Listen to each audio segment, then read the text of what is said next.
Hey everybody, today we're going to do a little bit of woodlot management here. We've got 90 some odd acres here.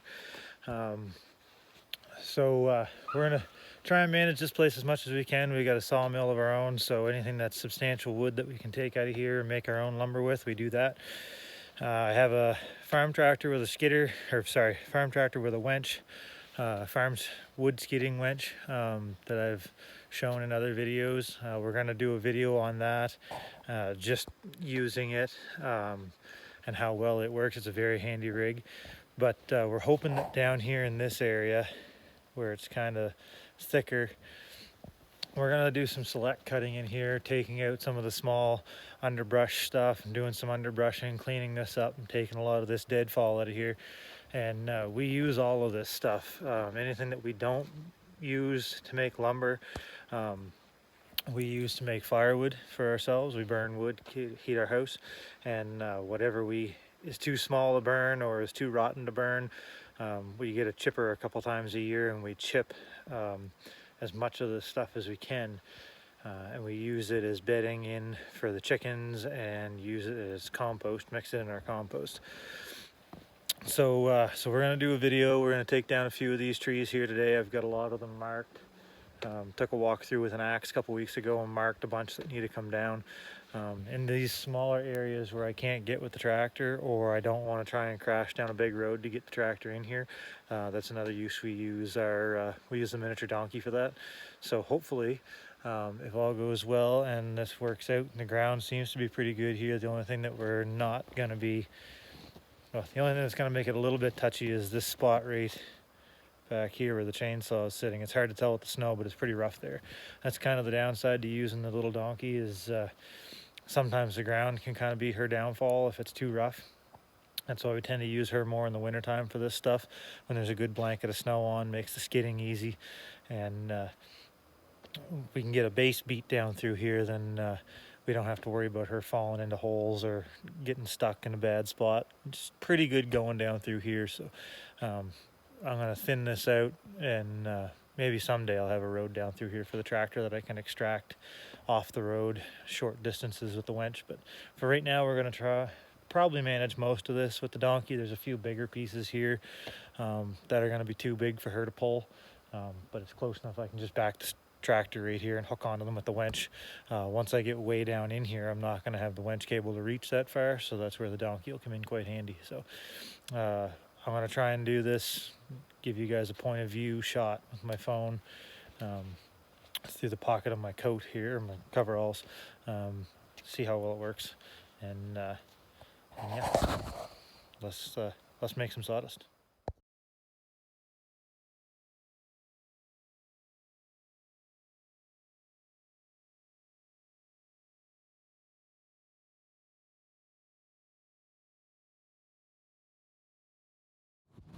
So we got a couple pieces down. Saw ran out of gas, so I got to get some more gas put in it. But our next thing we're going to do is we're going to take down this tree right here. So if you can see up to the top of this tree, where did it go? See how it's kind of got like a really crappy top right there? So what's happened is, where our house stands now, there used to be an old camp. And in that camp lived a whole mess of raccoons and porcupines. And the porcupines love to eat the bark of conifers, pine trees, spruce trees, fir trees. They eat the underlying growth, cambium layer in underneath the bark, and they'll chew the top layer of the bark off. So what's happened to a lot of these trees around here is the porcupines have gone up 30-40 feet and chewed all the way around the circumference of the tree. And what that does is it no longer allows nutrients to flow from the roots to the greens, and then chlorophyll from the greens back to the root.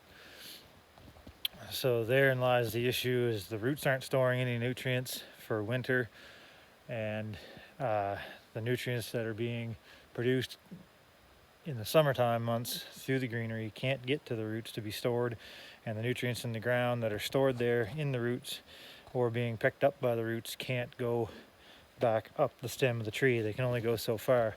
And a lot of times what'll happen with these trees is the tops of them will just break off, and then they're really not much good for anything. They'll start to rot from the top down over that broken wound, where it's not a fresh, clean cut that can be sealed over by sap and so on of the tree. It can't heal itself. So what happens is, where it's rough and jagged and it doesn't heal, all the parasites and moisture and fungus and everything tends to lay in those broken parts and grooves, and then it'll rot from the top down, and then you'll start to see decline in the bottom portion of the tree. So unfortunately, that's what's happened to this tree. The top of it's completely gone.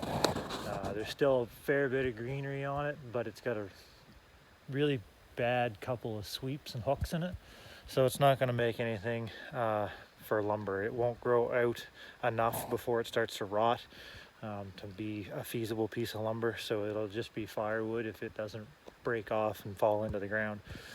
So when we go through and we manage lots like this, we look for those trees that have damaged tops. Unfortunately, they're young trees, so we don't want to take out all the young trees. We want to try and leave the young trees as much as we can.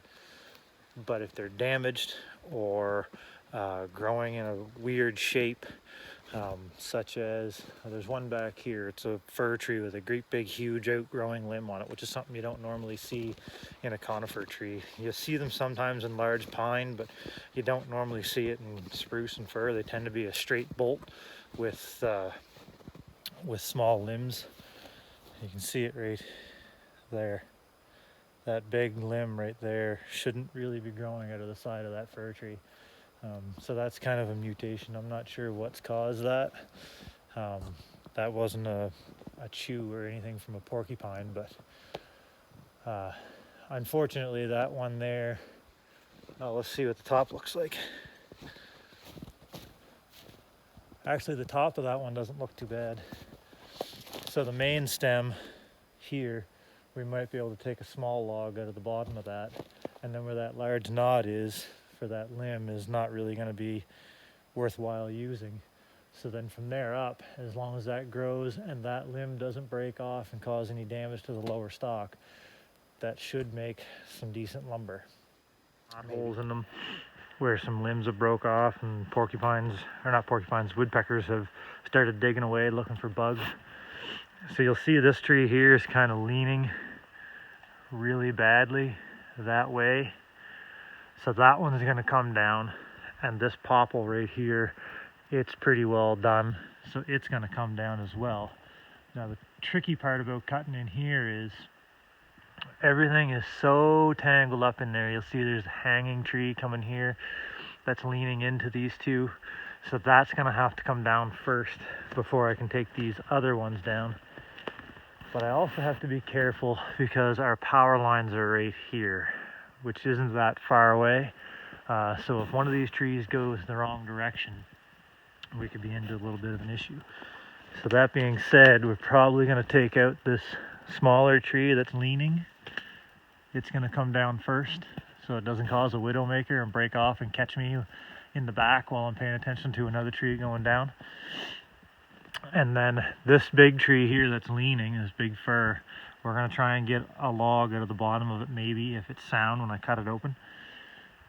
So we're going to try and knock that one down in there, in that hole. Hopefully it'll go that way. It's weighted heavy that way, so if I cut my notch right, it should go. And then we'll take down this popple afterwards, and I'll use that old popple as a safety guide to keep that big fir from falling out into the power line. So not only are we looking for small trees that are misshapen, like this one here, it's got a fairly healthy top on it. It'll probably be one of the last ones we cut because the top of it's growing really straight, and it's only this bottom 4 feet that's bad. So on something like that, we'll take a chance, unless it's, something that looks like it may be a problem down the road. So when we really get into cutting this, a lot of these older trees that are in here are going to come down. And by taking out all these little trees that are rotten, you can see a lot of them missing bark, and stuff. This little hardwood tree, we're going to try and leave it if we can. But there's a spruce standing in behind it that's got all the bark peeled off it. It's dead stand. And this little one here is a dead stand. So a lot of this little stuff you see, we won't even bother making that into firewood. That'll just go into a pile and then we'll chip it.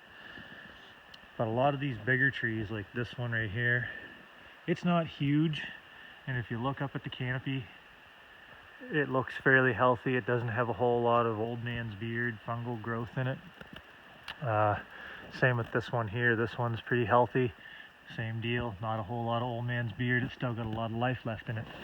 And that's one of our telltales that we look for in a tree that's ready to come down is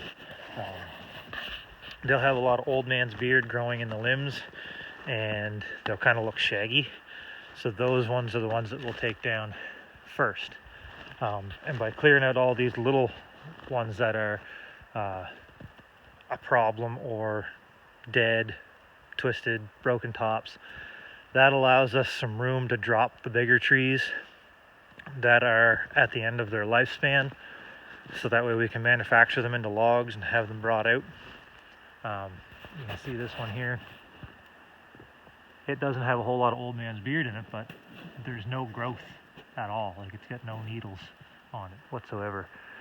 So that one will come down. We may be able to make a log out of the bottom of that, maybe two if it's sound inside. It looks pretty sound. It doesn't give me any indication that it's not.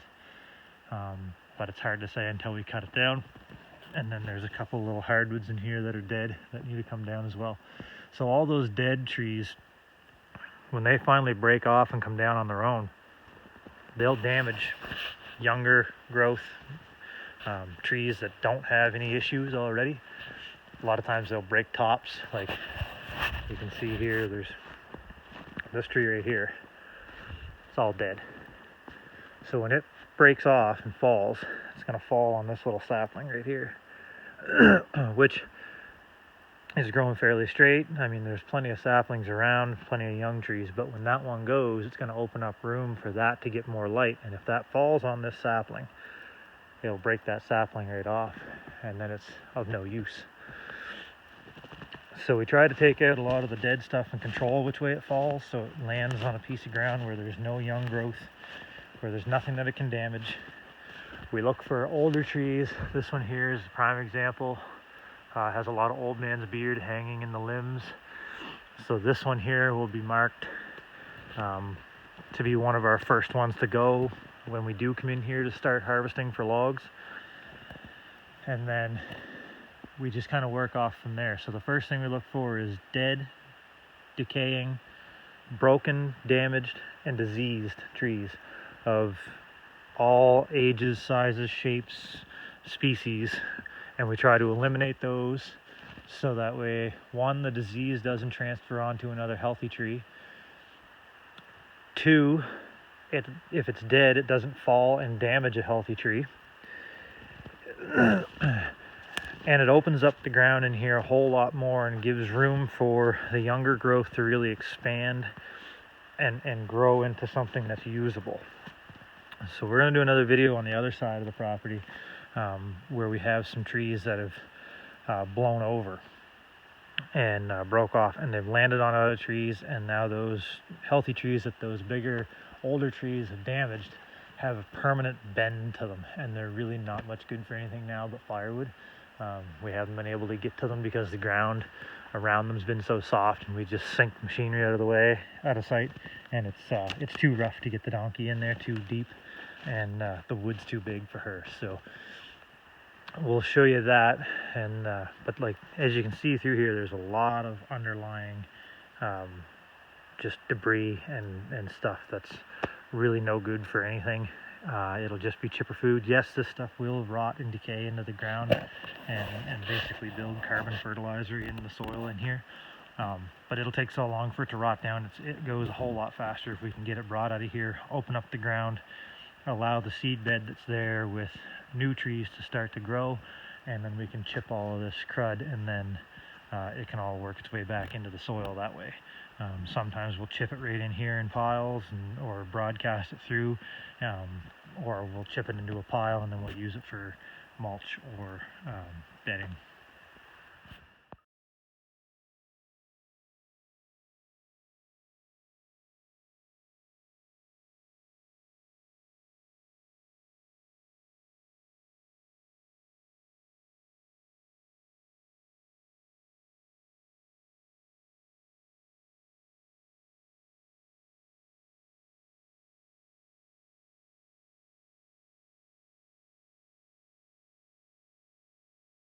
So you can see there's quite a mess back there now, and it's hard to tell because the thick crap behind it, but it's much thinner in here now than it was.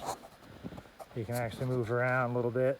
Let me get the donkey out here in a little bit. We'll start taking and cleaning up a lot of this stuff we see laying. Even the brush, we'll pile it and twitch it out to the roadside, and we'll make piles for chipping. So this is just the start. We're gonna go all the way back through this, right clean through to the brook, and try and clear it out a little bit, clean it up. Same thing over here, and all back out towards the yard, all this stuff that's just kind of fallen in.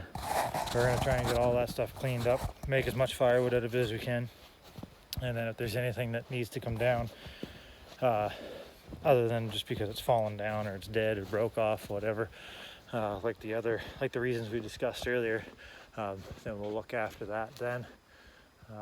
So I think our next step is going to be to take this one here down. This is the one that's leaning. As you can see, it's leaning way up above my head here and hung up into this tree. So we're going to take it down, and there may be a few others here that are going to come down with it, probably. I'm going to say this one here for sure. And there's one marked there on the side of the power line, but that's going to be one I'll take down when I've got the tractor here, and I can use the winch to kind of guide it over and have someone run the winch and make sure it doesn't fall into the power lines. So yeah, we're going to do a little more cutting, and then we'll go get the donkey maybe today.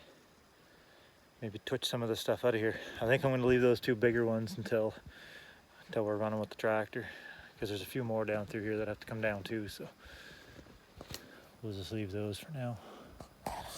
Almost forgot we were going to do an update video on the chickens this week. So there's the crew, all of our commercial layers here, and our rooster Tony. As we said in the previous video, we had to cull our other rooster because he was a bit aggressive.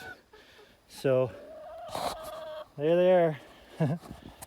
So we moved our feeder outside, and we moved the water outside as well, just because it was causing a lot of excess moisture inside the coop, and the doors were freezing shut, and I was ending up with some issues with eggs freezing, if you remember that, when we insulated the coop.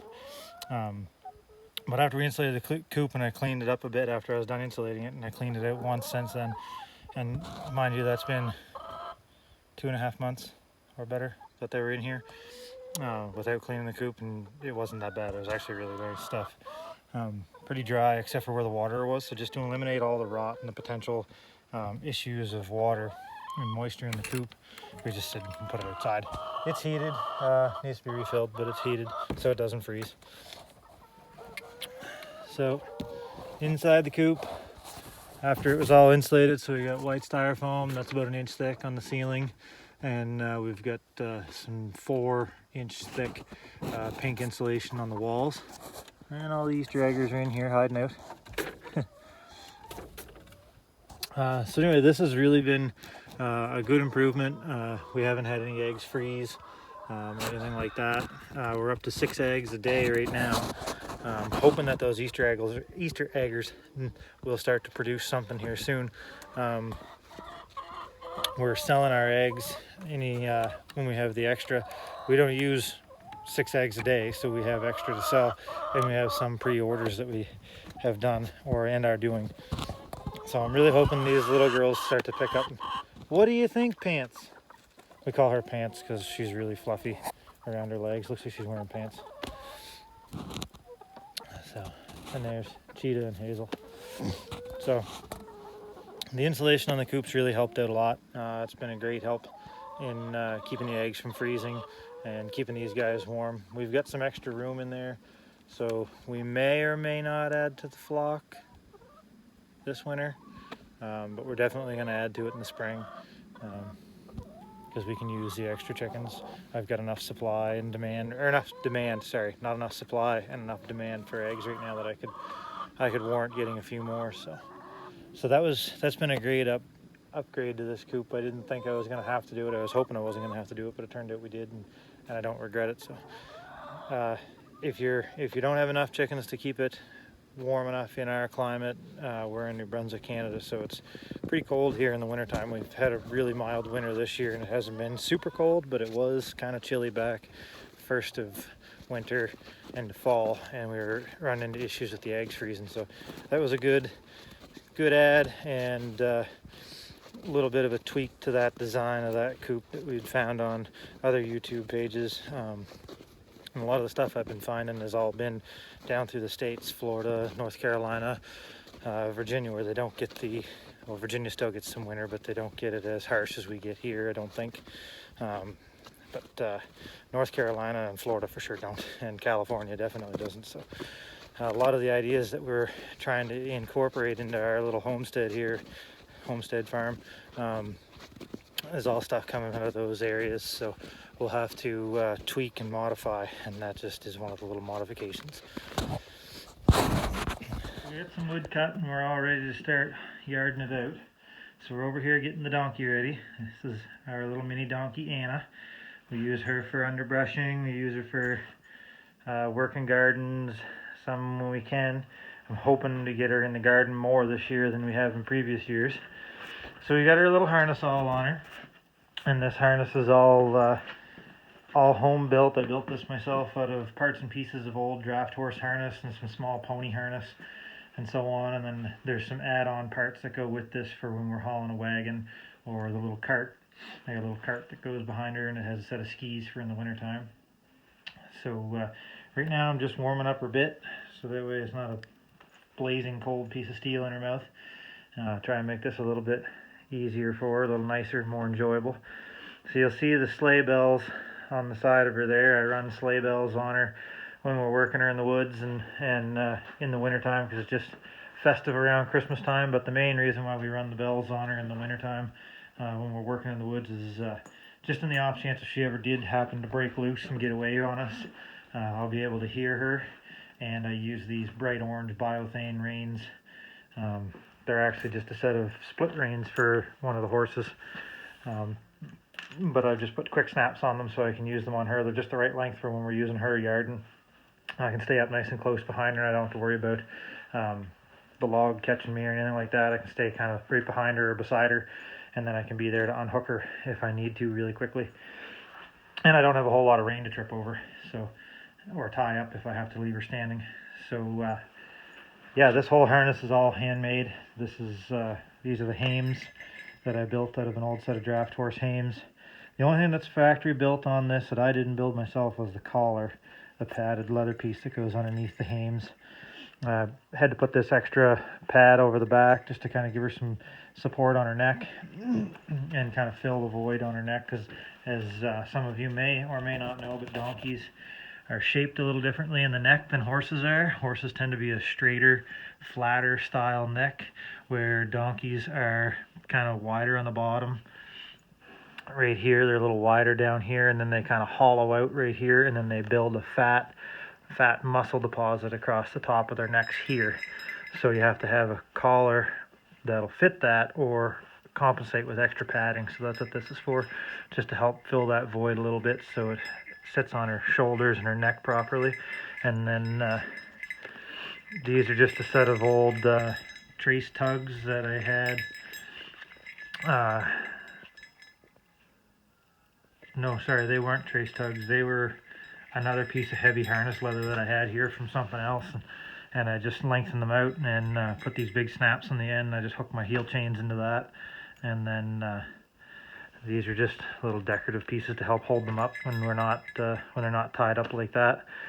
And then there's a cinch girth that goes underneath here just to help keep this in place. And this is just an old back saddle off of a small pony harness and some parts and pieces that I've just kind of pieced this all together. And these are a set of hip drops to hold the britchin up off of a draft horse harness that I've shortened up. And this is all part of a draft horse harness too. And I've just shortened everything immensely to fit her. So, and I just have a little pony sized work bridle with some blinders on it. This is factory made. This is an older piece that I've gotten handed down from a family member. that my grandfather had when he had pulling ponies and draft ponies and all kinds of stuff like that. So this is kind of a sentimental piece, and just so happens that it worked out well. It fit her, and so let's get her bridled up, and then we'll head on over and get ready to start yarding a little bit. I don't know how well she's going to handle this. It's been a couple of weeks since we've had her out and in the harness. So I think the last time we had her out, I guess it's been a month now. We had her out back in November for Christmas pictures with her harness on and stuff. So she may be a little bit hot to go on the first few pulls, but she should settle out. Hauls, nothing too crazy. I got to buck these up for a little bit too long, make them fit here a little bit better so we can get some more browed up here. Not really the best spot. I should haul out there, but I'm trying to keep everything off where I'm going to put my gardens and everything, so if I don't get it cleaned up right away come spring when planting time gets here, it won't be in my road. She's a little bit hot this morning, or this afternoon, I guess. For this afternoon now. She's a little bit hot this afternoon, so we'll see how this goes. First two hauls weren't too bad. Didn't video those just in case things didn't go well. But she hauled pretty good. She's just a little tight on the steer, and she can hear the other horses through the woods there, so that kind of messes her up a little bit. She wants to be back with her buddies. But best thing here is just to have a good solid tree to tie her to and let her figure herself out, calm down, and then we'll go back to work after I get those bucked up, and we're gonna hook onto these two here next trip. Actually get a good load behind her, something that she'll actually feel. She should feel that for a little bit of a load. It's not too heavy for her. I've hauled plenty bigger than that, whether she'll haul my weight for sure, and I'm 200 plus pounds, give or take, depending on the day. But that shouldn't be anything for her. Those first two, there were nothing to them. Pretty light, just enough to get her settled in. Trick is not to hook them too heavy on the first one. If they settle out, great, and if they don't, well, then we start adding weight until they settle down. So we'll get these bucked up and then we'll get back at her. Try to video the next pull.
So that pull went pretty good. This is much easier to do with two people, especially where she's still kind of green. We don't use her as much as I'd like. I have used her for underbrushing when we cleared for the house, but I had two people, and anytime I didn't have two people, I basically did exactly what you're seeing me do here.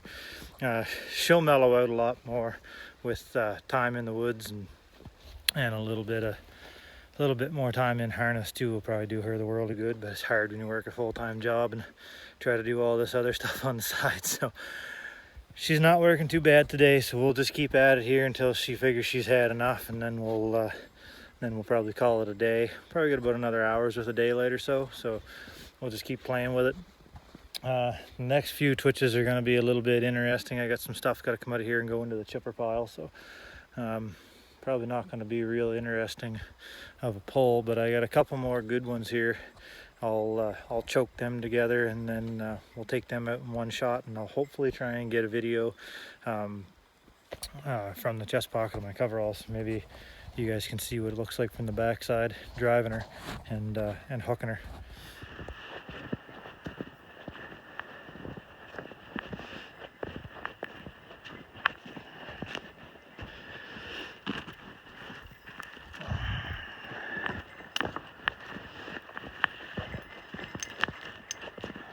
Good girl, Anna.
Whoa.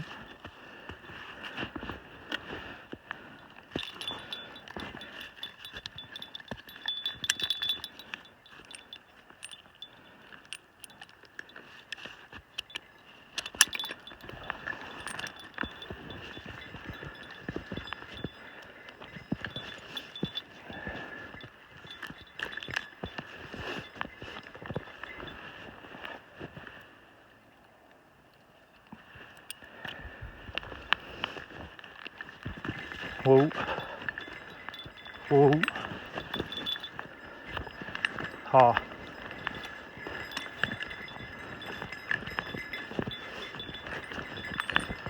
So her commands are ha for left and G for right.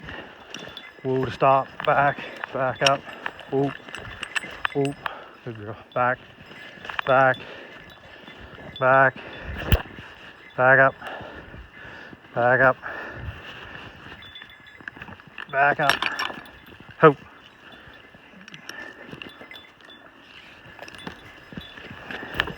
Back. Back up. Back up. Back up. Back. Hope. Hope.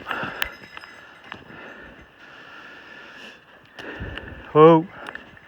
Hope. And we want her to go, we just cluck to her.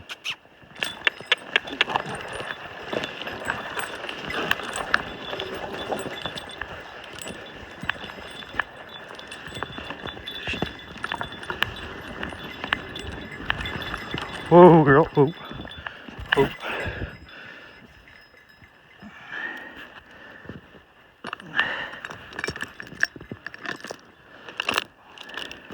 Alright, so this is our last load for today. It's starting to get dim here. Supper will be ready soon, so by the time I get this one out and then get her back to the barn and all unharnessed and put away for the night, it'll be dark. So this will be our last load. Like I say, it's just going to be mostly brush and some few dead trees, nothing too big and heavy, just a small light load for her, finish out the day. Tomorrow we'll probably buck all this stuff up and take it up to the wood pile. Maybe we'll try and do a video tomorrow with the tractor and the winch and take out some of this bigger stuff. And we may work on the other side of the property. There's a bunch of big stuff over there I got to get cleaned up. So stay tuned for that and enjoy this last pull. Should be pretty interesting. It's not in a bad spot or anything, just quite wide and bushy.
Easy.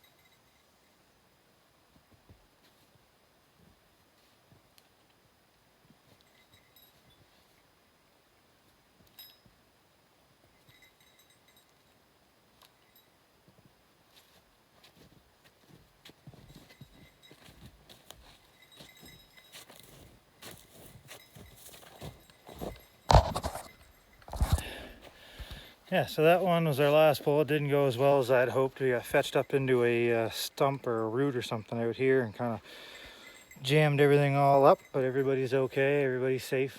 And so that's what it looks like now back in this area. All that brush and everything cleared out of there. A lot more open, a lot nicer and cleaner, and you can already see there's some young saplings that are starting to come up there now. Not today, but have started to come up previously, and now that that's opened up, they should have some sun. They should take right off. So that's our first video for woodlot management. Hopefully as we get more of this done, she spends a little more time in harness. This will get a little bit easier on everybody and get a little bit more out of this, and we can teach everybody a little bit more about it. Have a good one.